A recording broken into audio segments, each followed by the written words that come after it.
Hello and welcome to success mantra. तो स्वागत है एक बार फिर से आप सभी का हमारे the Hindu daily news analysis में। तो आज यानी कि 12 फरवरी 2025 के द हिंदू में क्या है खास जो कि एग्जाम पर्सपेक्टिव से बहुत ही ज़्यादा इंपॉर्टेंट है। तो चलिए जल्दी से डिस्कस कर लेते हैं। So the first news from the Hindu today, just not confident of HAL says IAF chief over delivery delays. तो हमारे जो एयर चीफ मार्शल हैं, chief of air staff Amarpreet Singh, इन्होंने लिटरली क्रिटिसाइज कर दिया है HAL को।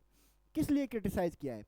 बिकॉज जो हमारा इंडिजेनियस फाइटर जेट है, लाइट कॉम्बैट एयरक्राफ्ट तेजस, इसकी डिलीवरी करने में HAL बहुत ज़्यादा डिलेज कर रहा है। पिछले साल से, पिछले 2 सालों से ये डिलीवरी पेंडिंग है। तो उसी पर जो हमारे एयर चीफ मार्शल हैं AP सिंह, इन्होंने कहा है कि मुझे हाल पर अब भरोसा नहीं रहा है। हम लोगों ने यहाँ पे काम किया है, हमारी कंपनी है, बट जिस तरह से है ना काम कर रही है HAL, जिस तरह से लेजीनेस दिखा रही है HAL, उस तरह से मुझे नहीं लगता कि टाइमली चीज़ों को डिलीवर कर पाएगी, हमारे तेजस को डिलीवर कर पाएगी, हमारी जो एयर नीड्स हैं है ना उनको पूरे फुलफिल कर पाएगी। तो इस पे HAL का भी एक जवाब आया है और HAL ने कहा है कि हम जो एयर चीफ मार्शल हैं उनके कंसर्न्स को समझते हैं, बट एयर चीफ मार्शल को हमारी जो डिफ़िकल्टीज हैं उनको समझना चाहिए। तो जब HAL से पूछा गया कि व्हाट इज़ योर डिफ़िकल्टी, तो इन्होंने बोला कि जो अभी एयर डिफेंस इंडस्ट्री है ना, उसमें सप्लाई चेन इशूज चल रहे हैं, सप्लाई चेन इशूज। तो इन्होंने बोला कि जो तेजस है ना इंडिजेनियस है, बट बहुत सारे कंपोनेंट हमें फॉरेन कंट्री से मंगाने पड़ते हैं। लाइक जैसे एल सी ए का इंजन हमें बना के देता है जनरल इलेक्ट्रिक, USA की कंपनी है। तो उन्होंने कहा है कि वहाँ से हमें 2 साल का डिले हो चुका है, अभी तक हमें जो तेजस है उसके लिए इंजन नहीं मिले हैं। तो जैसे ही ये इंजन हमें मिलेंगे, हम इंडियन एयरफोर्स को क्या कर देंगे, सप्लाई कर देंगे।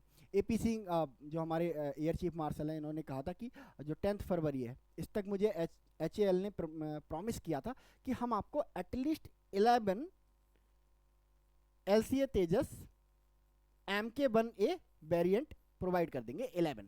ठीक है, बट जब मैं ये बात कह रहा हूं तो अभी तक हमारे पास एक भी MK1A नहीं पहुंचा है। तो इसी पर कंसर्न इन्होंने मतलब जाहिर किए हैं और HAL ने अपनी सफाई भी दे दी है।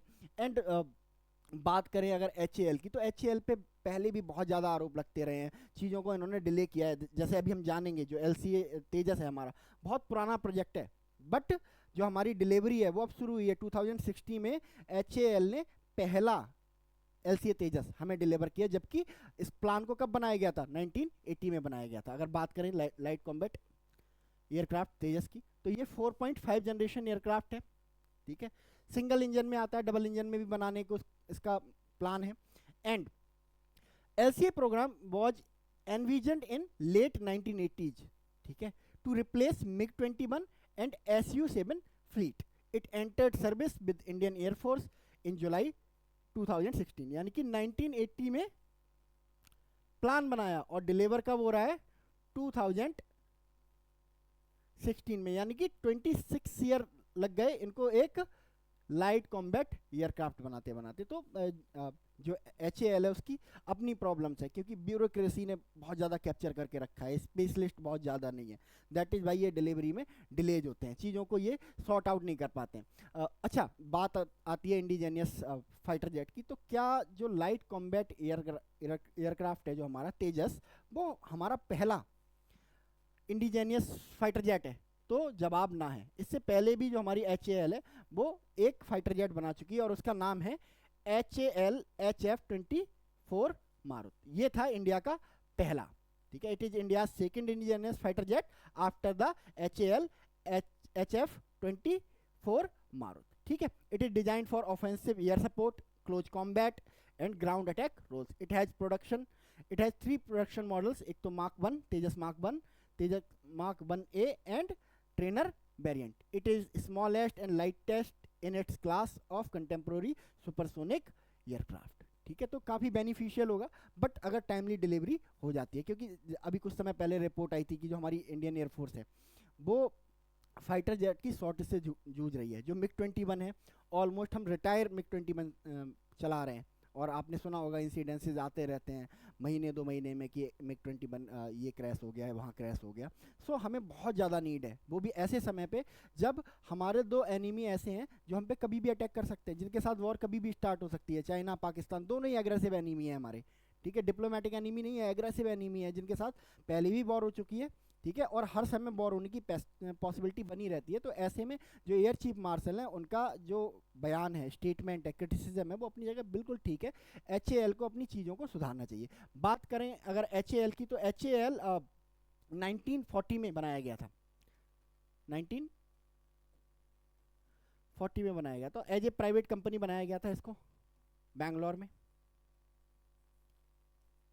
लेटर ऑन 1942 में क्या हुआ, गवर्नमेंट ने इसमें अपनी जो शेयर होल्डिंग है, स्टेक्स है, वो परचेज कर लिया और गवर्नमेंट की भी हिस्सेदारी हो गई। लेटर ऑन क्या हुआ, इसे पूरी तरह से नेशनलाइज कर दिया गया और एक पब्लिक सेक्टर अंडरटेकिंग बना दिया गया, ठीक है। चलिए नेक्स्ट न्यूज की तरफ मूव करते हैं। So the next news is from Russia, Sukhoi 57। जैसे कि आपको पता है हमारे यहाँ पे क्या चल रहा है, एरो इंडिया चल रहा है,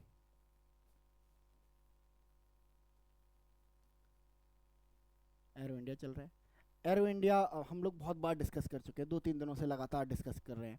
आप बताओगे कमेंट सेक्शन में कि एरो इंडिया किस एयरफोर्स स्टेशन पे किस प्लेस पे हो रहा है, ठीक है। तो ये 10 से लेके 15 तक चलने वाला है और बहुत सारे कंट्रीज ने अपने जो एयर इक्विपमेंट है वो हमारे यहाँ पे भेजे हैं टू एग्जिबिट, जिनमें से रशिया का सबसे एडवांस या यूँ कहें कि दुनिया का सबसे advance 5th generation fighter jet Su-57 भी एक है, ठीक है। तो कल हमने डिस्कस किया था कि रशिया ने भी अपना 5th जनरेशन फाइटर जेट भेजा है एंड अमेरिका ने भी अपना 5th जनरेशन फाइटर जेट भेजा है। क्या नाम है American 5th generation fighter jet का, F-35, ठीक है, क्योंकि अमेरिका बेचना चाहता है F-35 इंडिया को, वहीं रशिया ने ओपनली बोला है कि भाई हम तो बेचना ही चाहते हैं, तो इंडिया को चूज करना है इन दोनों के बीच में, ठीक है।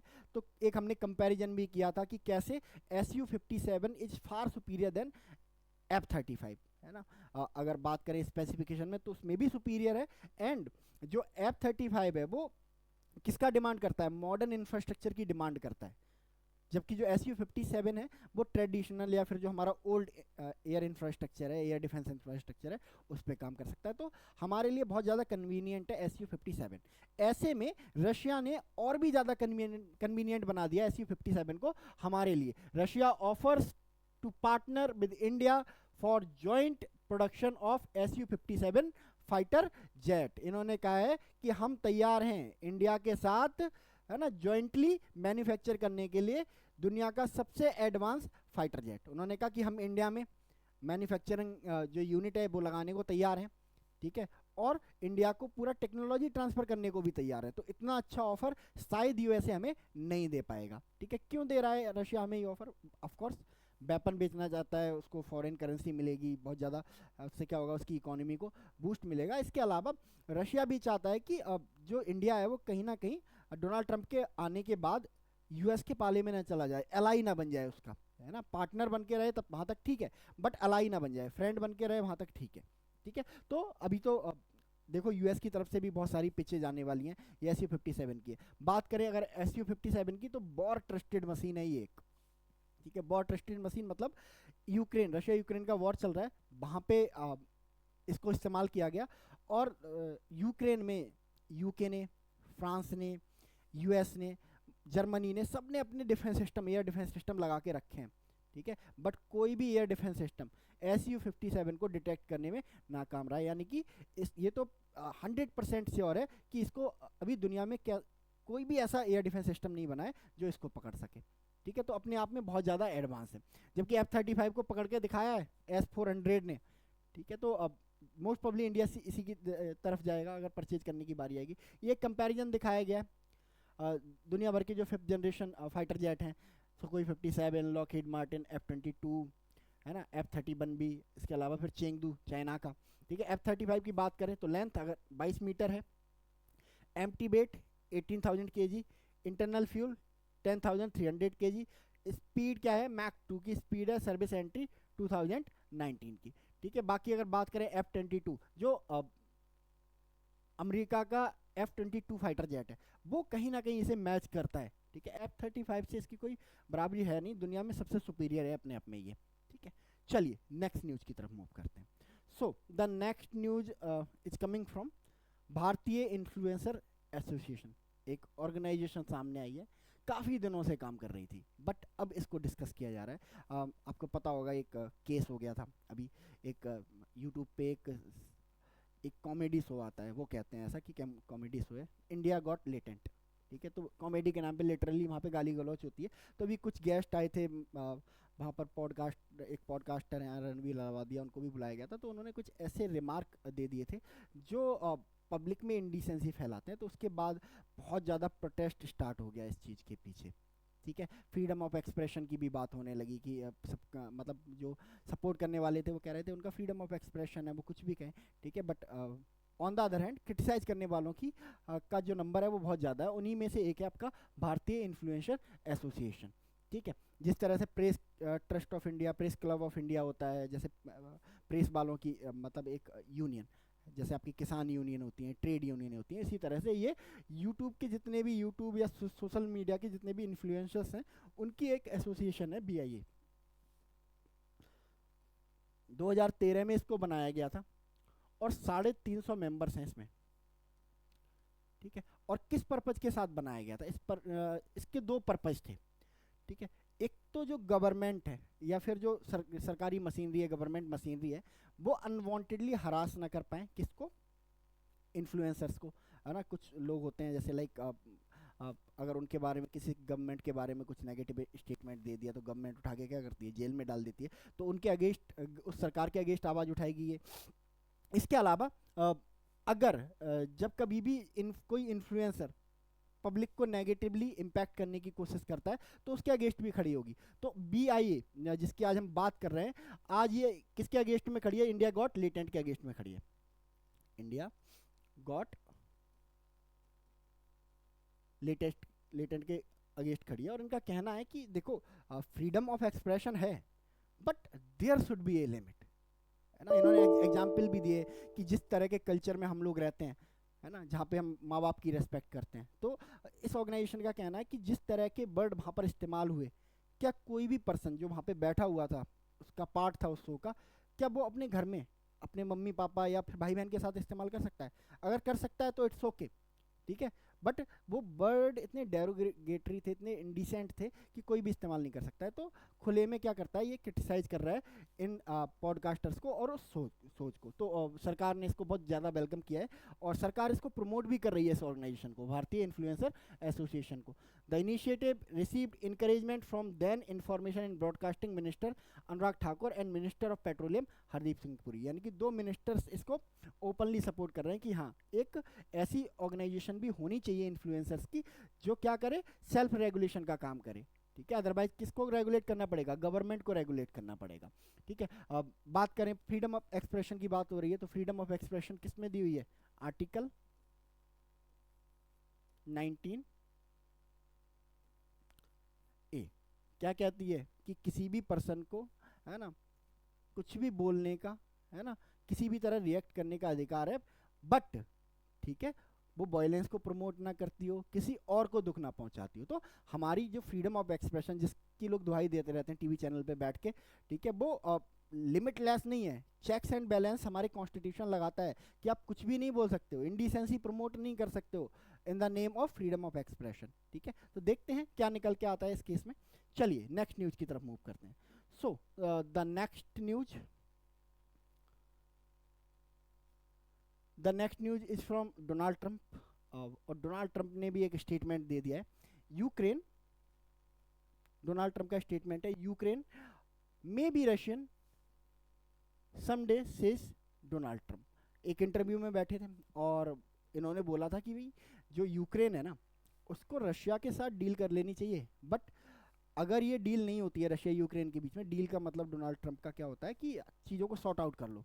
ठीक है, तो उन्होंने कहा अगर ये डील नहीं होती है तो यूक्रेन में भी रशियन टुडे, यानी कि जो यूक्रेन है वो रशिया का पार्ट बन जाएगा। रशिया बहुत तेजी से क्या करने वाला है, इन्वेड करने वाला है। पहले तो बाइडन थे, एड दे रहे थे, वेपन्स दे रहे थे यूक्रेन को, बट इन्होंने कहा है कि हम कोई एड या वेपन नहीं देने वाले, अभी तो हमें जो पिछली सरकार ने आपको दिया है ना वो वापस चाहिए। और उन्होंने कहा ये कैसे वापस लेंगे, तो उन्होंने कहा यूक्रेन के पास बहुत सारी ज़मीन है जिस पर रेयर अर्थ मटेरियल्स हैं, हम वो ज़मीन ले लेंगे। ठीक है, जैसे इन्होंने बोला है US President Donald Trump floated the idea that Ukraine may be Russian someday as the Vice President JD Vance gear up to meet Ukrainian President Volodymyr Zelensky later this week, जिनके प्रेसिडेंट भी मिलने जा रहे हैं। दे may make a deal, उनका कहना है Donald Trump का, they may make a deal मतलब Ukraine, they may not make a deal, they may be Russian someday और they may not be Russian someday. बहुत क्लियर मैसेज दिया है, ठीक है। और वन साइडेडली इन्होंने किसको सपोर्ट किया है?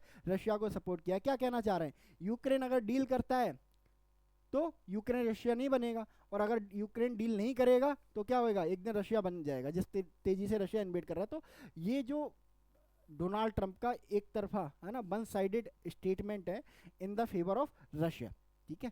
तो अब रशिया और यूएसए दोनों सुपर पावर रहे हैं, ठीक है। भले ये ऊपरी सतह पे आपको लड़ते हुए दिखाई दे, बट इनके बीच में एक म्यूचुअल अंडरस्टैंडिंग होती है, ठीक है। अब अगर डोनाल्ड ट्रंप रशिया को इस इन्वेजन में सपोर्ट कर रहे हैं, मतलब वर्बली सपोर्ट कर रहे हैं, इसका मतलब क्या है? डोनाल्ड ट्रंप कहीं ना कहीं क्या करने वाले हैं? इन्वेजन करने वाले हैं। और ये इन्वेजन मोस्ट प्रोबेबली कहाँ होने वाला है? अभी डिस्कस करेंगे नेक्स्ट आर्टिकल में हम उसे, गाजा स्ट्रिप में। गाजा स्ट्रिप में आप देखना कि मासेकर होने वाला है, हजारों लोग मारे जाएंगे, क्योंकि यूएस की अब नज़र पड़ गई है, डोनाल्ड ट्रंप की नज़र पड़ गई है कि हम इसको टेक ओवर करेंगे। तो एक तरह से ये वॉक ओवर है रशिया को। Mister Trump also emphasize reaping a return on investment with US aid. उन्होंने कहा कि जो हमने इनको एड दी है ना, वो पहले वापस चाहिए हमें, नई एड देने का तो आप भूल ही जाओ, ठीक है।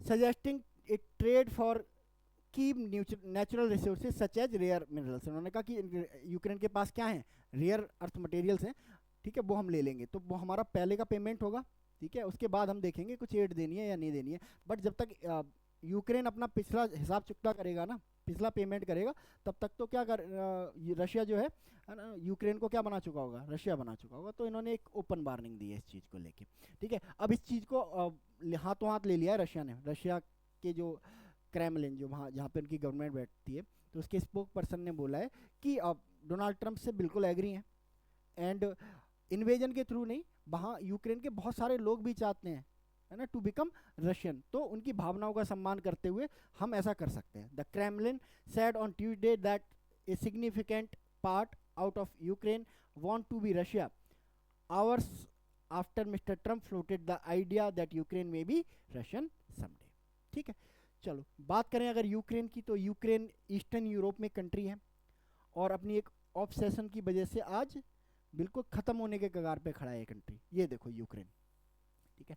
अगर बात करें यूक्रेन के ईस्ट में, आपको रशिया देखने को मिलेगा, सी ऑफ अजोब देखने को मिलेगा, ब्लैक सी देखने को मिलेगा साउथ में आपको यहाँ, ठीक है। मालदोवा देखने को मिलेगा, इसके अलावा रोमानिया देखने को मिलेगा, हंगरी देखने को मिलेगा, स्लोवाकिया, पोलैंड, बेलारूस, ठीक है। तो इतने सारे कंट्रीज से घिरा हुआ है। दो वाटर बॉडीज हैं इसकी, एक ब्लैक सी और एक सी ऑफ अजोब। ये जो एरिया था क्रीमिया, ठीक है, ये भी पहले पार्ट हुआ करता था किसका? यूक्रेन का। बट 2014 में क्या किया? रशिया ने इन्वेड किया और क्रीमिया को कब्जा लिया, ठीक है। Ukraine is a country in eastern Europe, ठीक है। It is the second largest country in Europe after Russia, यानी कि रशिया के बाद दूसरा सबसे बड़ा कंट्री है। नेबरिंग कंट्री हमने जान ही लिए। करेंसी की बात करें तो करेंसी इनकी हिरवीना है, कैपिटल इनकी कीव है। रिलीजन की बात करें तो मेजॉरिटी रिलीजन इनका क्या है? क्रिश्चियनिटी 87.3। कैसे, किस तरह की क्रिश्चियनिटी है? कैथोलिक है। ऑफिशियल लैंग्वेज इनकी क्या है? यूक्रेनियन है, ठीक है। चलिए नेक्स्ट न्यूज आ रही है गाजा से, and Gaza truce under strain after Trump warning. क्या हुआ था कि जो हमास और इजराइल की जो डिफेंस फोर्सेज हैं, उनके बीच में एक सीज फायर हो गया था कि चलो अब लड़ाई बंद करते हैं, एंड आप हमारे होस्टेज वापस कर दो, हम आपको आपके होस्टेज वापस कर देते हैं, ठीक है। तो ये सीज फायर बहुत पीसफुली चल रहा था, एंड फिर विजिट करते हैं इजराइल के prime minister Benjamin Netanyahu US, ठीक है। एंड वहाँ डोनाल्ड ट्रंप के साथ बातचीत होती है, और एक कंक्लूजन निकल के आता है कि अब हमास को हैंड ओवर नहीं करने जा रहे हैं गाजा स्ट्रिप। अब गाजा पर किसका कंट्रोल होने वाला है? यूएस का कंट्रोल होने वाला है। यूएस टेक ओवर करेगा, वहाँ पे डेवलपमेंट करेगा, ठीक है। उसके बाद हमास ने क्या किया? जो हॉस्टेजेज हैं उनको भेजना बंद कर दिया। उसी पे डोनाल्ड ट्रंप का बयान आया कि सैटरडे नून तक का टाइम है, अगर आप सैटरडे नून तक यानी कि दोपहर तक अगर आप सारे होस्टेजेज को, जो इजराइल के होस्टेजेज आपने बना के रखे हैं, उनको अगर आपने वापस नहीं भेजा तो गाजा में क्या होगा, हेल बनाया जाएगा। US president said hell would be break out if Hamas failed to release all Israeli hostages by the weekend. The group says the language of threat has no value and further complication matters। ठीक है, तो उन्होंने बोला है कि Hamas का भी statement आ गया है कि देखो हम धमकियों वगैरह से डरने वाले नहीं है, सब कुछ प्यार से जा रहा था। ठीक है, एंड आपने क्या बोला, हम टेक ओवर करने जा रहे हैं गाजा को, और अब आप आके क्या कर रहे हो, हमें धमकी कर दे रहे हो, थ्रेटन कर रहे हो। तो थ्रेटनिंग तो नहीं चलने वाली, जो भी हो हम आपका मुकाबला करने वाले हैं। Senior Hamas leader Sami Abu Zuhri said Trump must remember that here is a pact that must be respected and this is only way to return the prisoners. The language of threats has no value and further complicated method। ठीक है, अब Israel की तरफ से भी statement आ गया है, will end ceasefire if hostages not return। Israel बिल्कुल यूएसए के सैटेलाइट स्टेट की तरह काम करता है, और इन्होंने भी डोनाल्ड ट्रंप की लाइन ले ली है कि अगर सैटरडे नून तक हमारे सारे हॉस्टेजेस वापस नहीं आए तो सीज फायर टूट जाएगा और आईडीएफ यानी कि इजरायली डिफेंस फोर्सेस फिर से अटैक करेगी किसको, गाजा स्ट्रिप को। तो अभी और ब्लड शेड यहाँ पे होने वाला है, और पिछले 2 सालों में जो ब्लड शेड हुआ है उससे ज़्यादा, कहीं ज़्यादा ये ब्लड शेड देखने को मिलने वाला है टेक ओवर को लेके, क्योंकि ना तो जो हमास है वो इस लैंड को छोड़ना चाहेगा, ईरान नहीं छोड़ने देगा, तो ईरान से भी सपोर्ट मिलेगा, एंड इनडायरेक्ट सपोर्ट आपका इनको सऊदी अरबिया, जितने भी यूएई अरेबिक नेशन है वो भी इनको प्रोवाइड करेंगे। ठीक है, चलिए, सो ये रहा आज का द हिंदू। मिलते हैं कल यानी कि 13 फरवरी के द हिंदू के साथ। So thank you so much and God bless you all.